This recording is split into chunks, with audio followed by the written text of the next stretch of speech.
माननीय अध्यक्ष महोदय, सन्माननीय थोरात साहेबांनी जो विषय मांडला हा विषय निश्चितच गंभीर आहे, पण यामध्ये थोरात साहेब घडलं काय आहे आणि नरेटिव्ह काय आहे या दोन मधला फरक मोठा आहे। तसा तर मला याला राजकारणाकडे न्यायचं नाही, नाहीतर मी मागच्या सरकारच्या काळात किती परीक्षेचे काय फुटलं आणि कशा प्रकारे फुटलं याची पूर्ण जंत्री मी आणली आहे, पण मला त्याच्यात जायचं नाही। पहिल्यांदा तर एक लक्षात घेतलं पाहिजे की प्रस्तुत जे प्रकरण आहे या प्रकरणामध्ये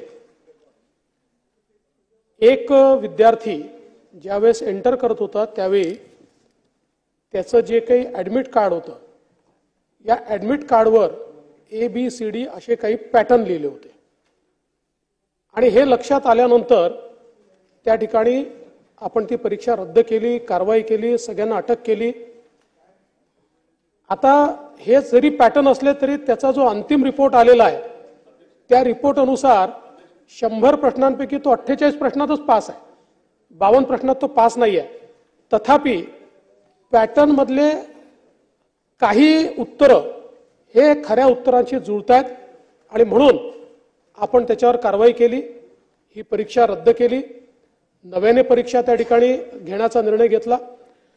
आता काय झालं होतं की TCS ने संख्या मोठी पाहता, नेहमी TCS स्वतःच्या केंद्रावरच त्या ठिकाणी परीक्षा करते। TCS ने यावेळी संख्या मोठी असल्यामुळे काही केंद्र हे लोकांचे जे आहेत ते एक्वायर केले आणि त्याच्यावर परीक्षा घेतल्या। त्यातलं एक केंद्र हे केंद्र होतं आणि आता TCS ने यानंतर पुन्हा निर्णय घेतलेला या परीक्षा जेव्हा होणार आहेत या TCSच्या केंद्रावरच होणार आहेत, या दुसऱ्या केंद्रावर होणार नाहीत। तलाठी भरतीच्या संदर्भात आपण जे सांगितलं त्यात पेपर फुटलेला नाही। तलाठी भरतीमध्ये पेपरचं उत्तर चुकलं, जे ती जी पद्धती असते त्या पद्धतीमध्ये उत्तर चुकलं म्हणून ती परीक्षा आपण रद्द केली। त्यावेळी नॉर्मली केंद्र सरकारच्या आणि आपल्या नियमानुसार समजा असं जर उत्तर चुकलं असेल तर सगळ्यांना समान मार्क दिले जातात, म्हणून तो जो काही प्रॉब्लेम झाला तो झाला होता, पण त्याच्यावर सगळ्यांची ओरड झाली आणि ती ओरड झाल्यामुळे त्या ठिकाणी आपण तो जो काही हे आहे पेपर तोही रद्द केला। आणि मला आपल्या लक्षात आणून द्यायचं आहे की या परीक्षेच्या व्यतिरिक्त ही जी काही झाली आता इतकी भरती आपण केली, हा एकमेव गुन्हा या ठिकाणी दाखल झालेला आहे। या व्यतिरिक्त पेपर फुटीचा कुठलाही गुन्हा, म्हणजे आता पेपर फूट आहे की नाही हे नंतर एस्टॅब्लिश होईल, कारण 100% पैकी त्याला फक्त 48 प्रश्न आले आहेत, पण तरी देखील आपण त्याच्यावर कारवाई केलेली आहे। या व्यतिरिक्त दुसरा कुठलाही गुन्हा या ठिकाणी दाखल झालेला नाही। पण मला एक लक्षात आणून द्यायचं आहे आणि ही फार महत्त्वाची माहिती मी आपल्या लक्षात आणून देतो आहे, कारण आपण ज्यावेळेस स्वीपिंग अशा प्रकारचे स्टेटमेंट करतो त्यावेळी युवांमध्ये एक त्याच्या संदर्भातली गैरविश्वास तयार होतो आणि म्हणून मला लक्षात आणून द्यायचं आहे की आतापर्यंत आपण घोषित केलं होतं 75,000 भरतींचं, आपण परीक्षा कंडक्ट केल्या आणि हे सरकार आल्यानंतर 57,452 नियुक्ती आदेश दिल्या।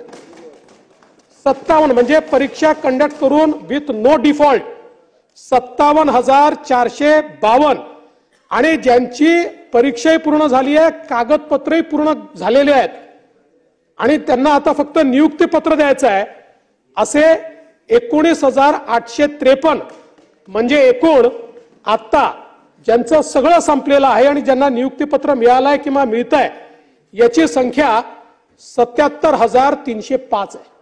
म्हणजे 75,000 नोकर भरती आपण घोषित केली, कुठल्याही घोटाळ्याविना घपल्याविना या ठिकाणी 77,305 लोकांना राज्य सरकारने नोकरी दिलेली आहे। हा आजपर्यंतचा रेकॉर्ड आहे आणि एवढंच नाही तर आता अजून जी काही परीक्षेची कारवाई सुरू आहे ती 31,201 अशा प्रकारची आता त्या ठिकाणी कारवाई सुरू आहे।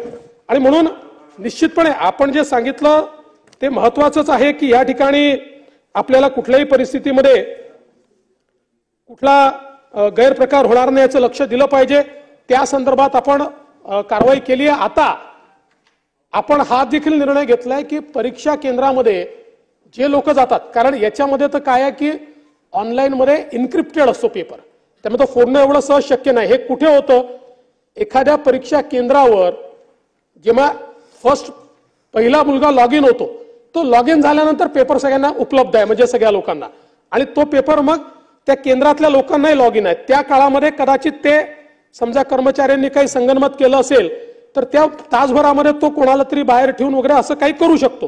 त्याला आगाऊ पेपर मिळणं कठीण आहे. पण याकरता आता आपण निर्णय केलाय की आपण या संदर्भात रँडमायझेशन केलाय. म्हणजे आता परीक्षा केंद्रावर कोण लोक राहतील हे त्यांना सकाळीच कळेल, त्याच्या आधी त्यांना कळणार नाही. दुसरं, जसं आपण इलेक्शनमध्ये त्या ठिकाणी ऑब्झर्व्हर ठेवतो, तसं उपजिल्हाधिकारी लेवलचे अधिकारी हे सगळ्या परीक्षांना त्या ठिकाणी ऑब्झर्व्हर म्हणून आपण पाठवतो की त्यांनी जाऊन त्याचं ऑब्झर्वेशन हे केलं पाहिजे. आणि तिसरं महत्वाचं हे आहे की परवाच आपल्या या ठिकाणी कॅबिनेटने एक निर्णय केलेला आहे आणि त्या निर्णयाप्रमाणे गट क च्या ज्या जागा आहेत, या गट क च्या जागाही टप्प्याटप्प्याने पुढच्या 6 महिन्यामध्ये या सगळ्या जागा गट क च्या याही आपण एमपीएससी कडे वर्ग करतोय. याची परीक्षा आता एमपीएससी घेणार आहे.